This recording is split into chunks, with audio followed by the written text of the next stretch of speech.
फ़ाऊज़ु बिल्लाहि मिनश्शैतानिर्रजीम बिस्मिल्लाहिर्रहमानिर्रहीम। या अय्युहल इंसानु मा गर्रक बिरब्बिकल करीम।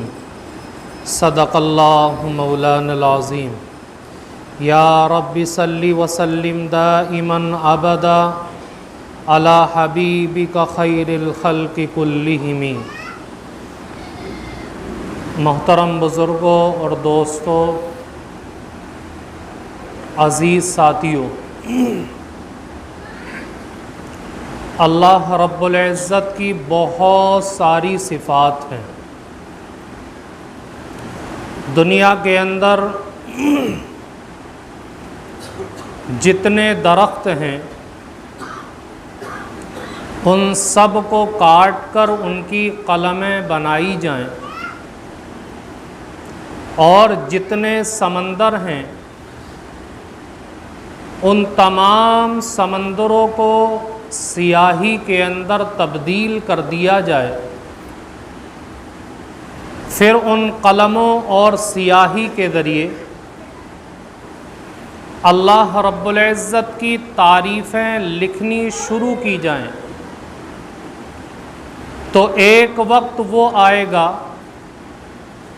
कि सारे के सारे कलम टूट जाएंगे, सारे के सारे समंदर खुश्क हो जाएंगे, लेकिन अल्लाह रब्बुल इज़्ज़त की तारीफ़ कभी ख़त्म नहीं होगी। मेरे बुज़ुर्गों, अल्लाह रब्बुल इज़्ज़त की बहुत सारी सिफ़तें हैं। उन सिफ़तों में एक सिफ़त है कि अल्लाह क़दरदान है। अब सवाल पैदा होता है कि क़दरदान कहते किसको हैं? याद रखें, किसी के ऊपर मोहब्बत की वजह से इतना मेहरबान होना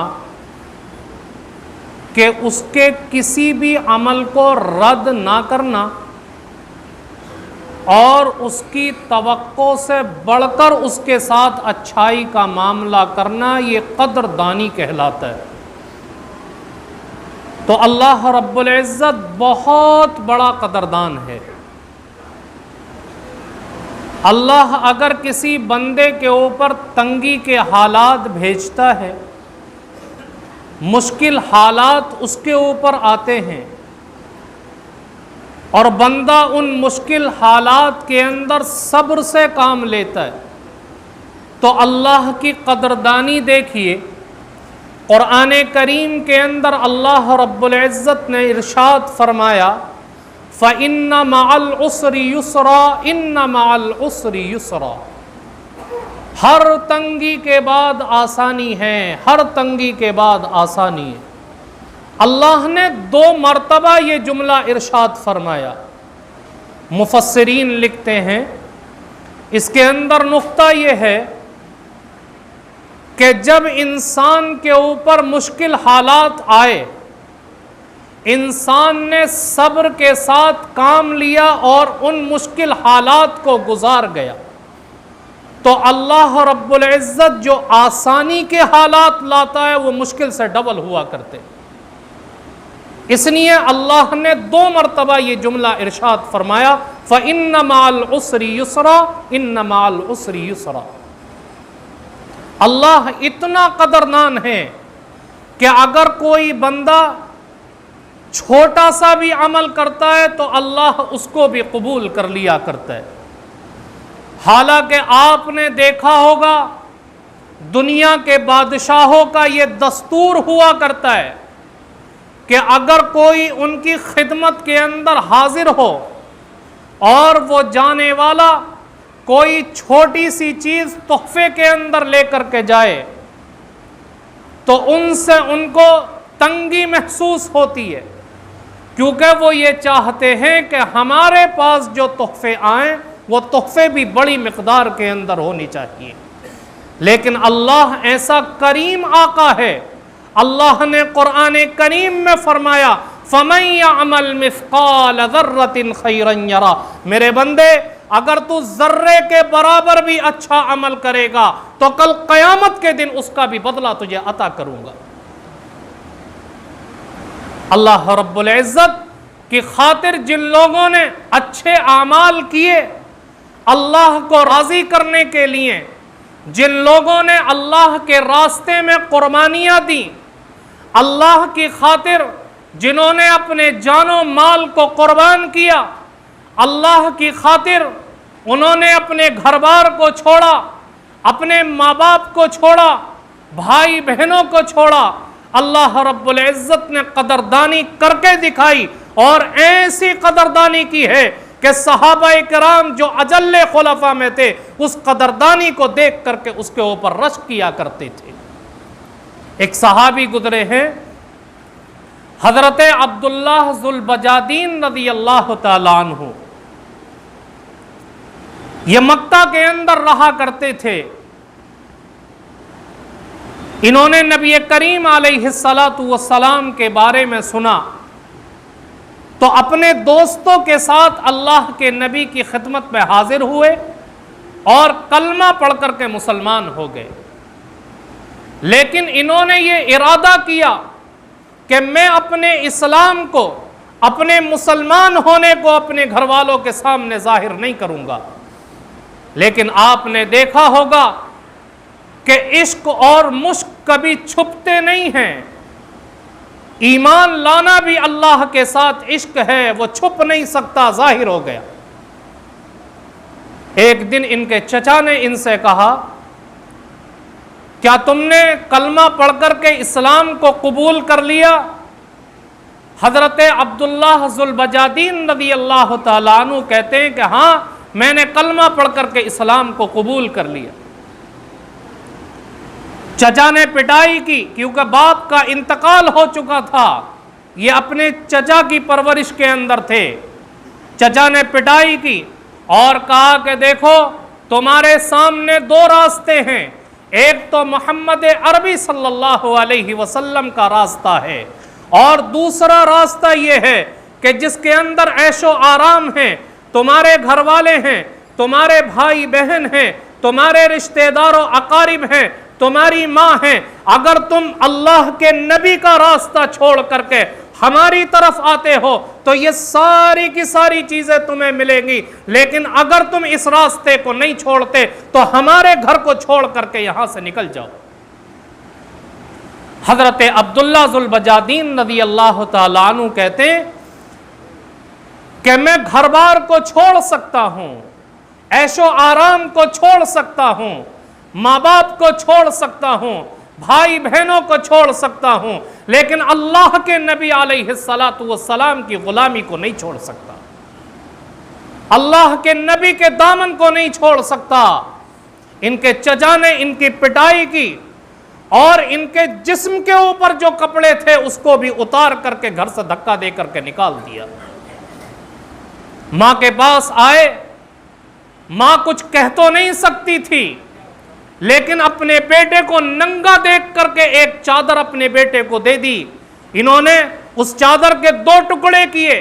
एक टुकड़े को तहमंद के तौर पर बांधा और दूसरे टुकड़े को अपने जिस्म के ऊपर ओढ़ लिया और सोचने लगे कि घर बार सब कुछ चला गया, ऐशो आराम चला गया, जिस्म के कपड़े चले गए, अब कहां जाऊं। दिल के अंदर ख्याल आया कि जिस नबी की खातिर, जिस महबूब की खातिर सब कुछ छोड़ा है, चलो उसी के दर के ऊपर चलते हैं और वहीं जाकर के पड़ जाते हैं। चुनांचे मदीना मुनव्वरा गए और अल्लाह के नबी अलैहिस्सलाम की खिदमत में हाजिर हुए। आप मस्जिद नबवी के अंदर सहाबाए किराम के सामने बैठे हुए हैं। अल्लाह के नबी के सामने आए, आपने पहचान लिया। हजरत अब्दुल्लाह कहते हैं, अल्लाह के नबी, आपके दीन की खातिर मैंने अपना घर बार छोड़ दिया, अपने लिबास को तर्क कर दिया, भाई बहनों को छोड़ करके आ गया। अल्लाह के नबी फरमाते हैं कि जब सब कुछ छोड़ करके आ गए हो तो सुफ़ा के अंदर रहो।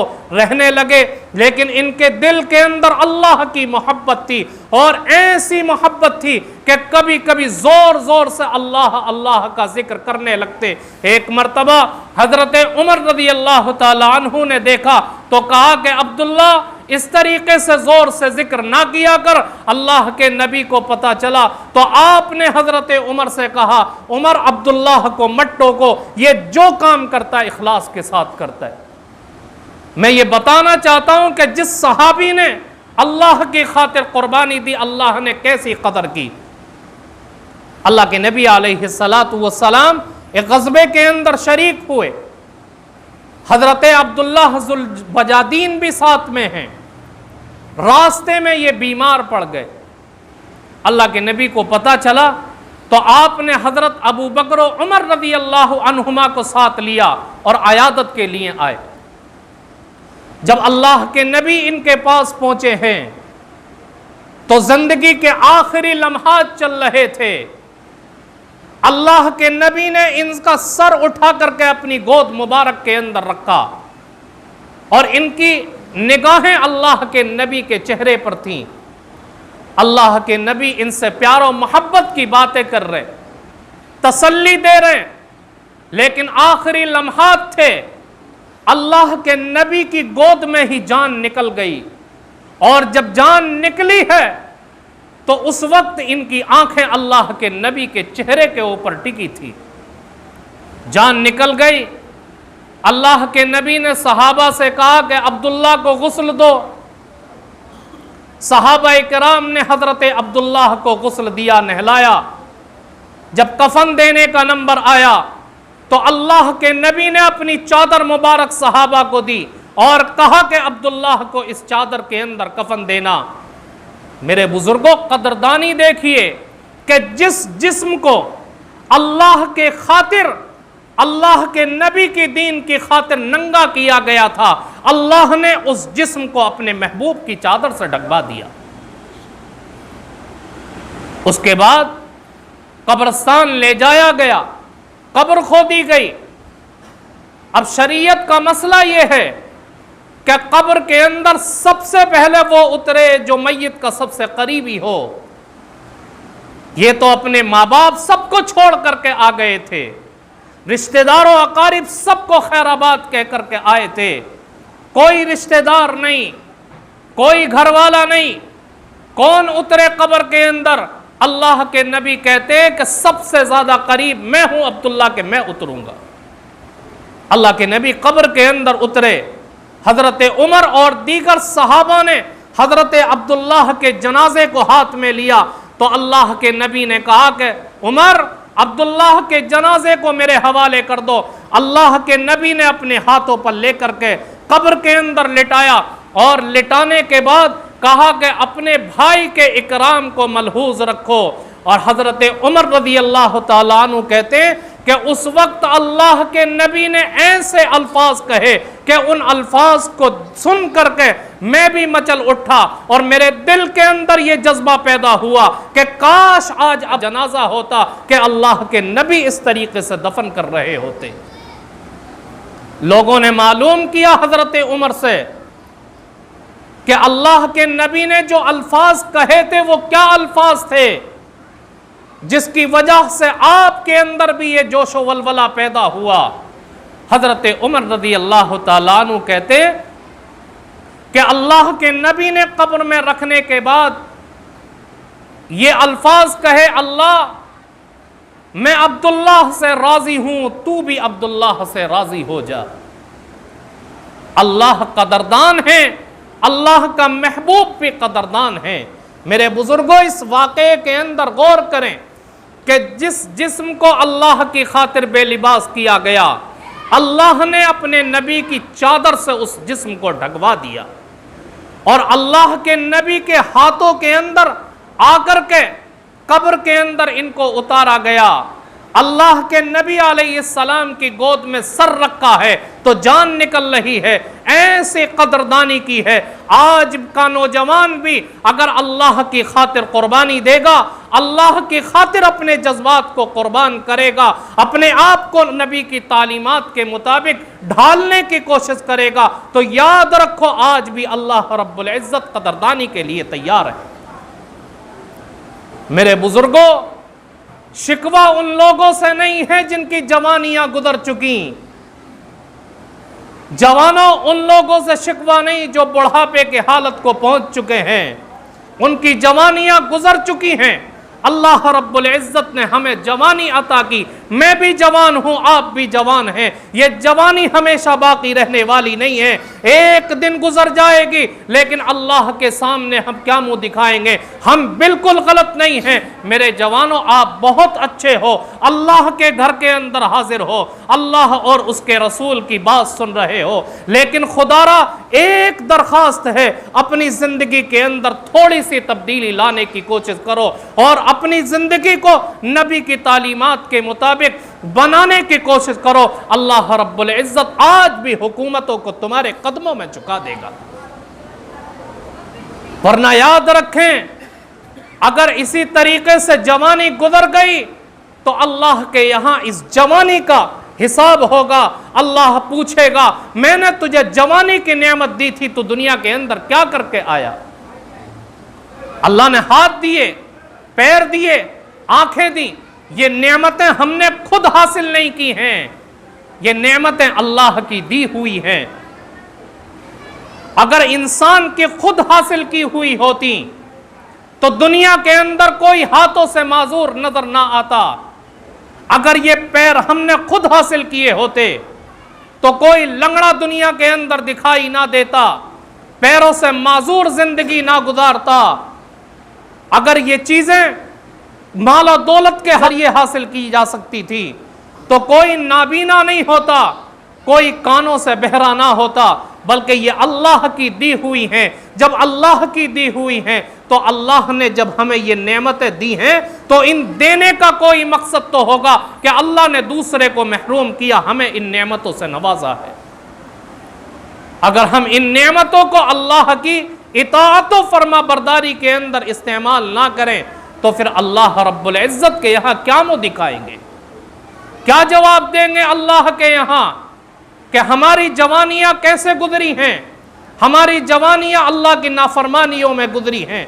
कहीं हजरत अब्दुल्लाह हज़ुल बजादीन रज़ी अल्लाह ताला अन्हु खड़े होकर क़यामत के दिन ये कहने लगे कि जवानों, मैं भी जवान था, मैंने अल्लाह के दीन की खातिर अपने घर बार को छोड़ा था, अपने लिबास को छोड़ा था, अपना सब कुछ छोड़ा था। बताओ, मेरी जिंदगी के अंदर, मेरी दुनिया और आखिरत के अंदर कोई कमी आई?